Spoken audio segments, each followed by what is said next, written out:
Now, they're keeping Stephen Nicholson here at the Allen Park Police. This is where he'll be housed. He may be questioned elsewhere. There are a number of different jurisdictions that are cooperating in this investigation. And so they're keeping him here tonight, and the fact that they are keeping a grieving father in custody would suggest that they don't believe this is an accident. They believe he has some role in this, even if it is neglect. Those kids were his life. He loved them kids. His world revolved around them kids. Distraught family members say 27-year-old Stephen Nicholson lived for his two children.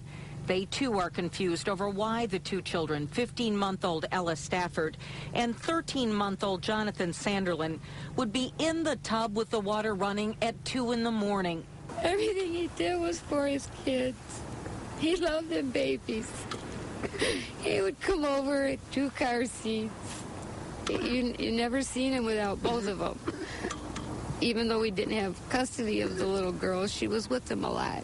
Nicholson fought to get custody of little Jonathan. We are told by the family that the toddler's mother, Renee, signed off on her custody rights and moved up north to Cadillac. Family also says that Ella's mother, Taylor, had legal custody, but the little girl stayed with her dad often. Police are trying to determine if this was some type of neglect or something more sinister.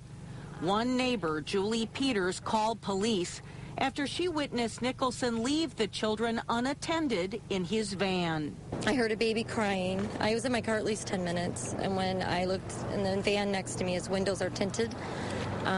Both babies were in there alone, and one was screaming. So I called the Allen Park Police to let them know. What happened? They did come out because I had called them back to tell them that he left, and they said they had stopped him on the street and that they'd been called before. And the police confirmed late this afternoon that there had been some correspondence with Child Protective Services in the past, but they would not confirm how many times or what that incident was. It could be that leaving the children in the van incident. The police would not talk about it at this time. But again, they are keeping him here. Could it be that he turned the water on and then fell asleep and left the children there unattended? That's one of the things they're looking at. It all will depend on what comes back in the autopsy results tomorrow. What was the cause of death for the children, and that may explain the circumstances. Reporting live, I'm Mary Conway, Channel 7 Action News. Diana, back to you. Mary, what does the father do for a living? I mean, is he working? Apparently, he is not working right now. The aunt said that the last job she knew him to have was as a bricklayer, but that he had been laid off from that for quite some time and had been home with the two kids as long as she could remember recently.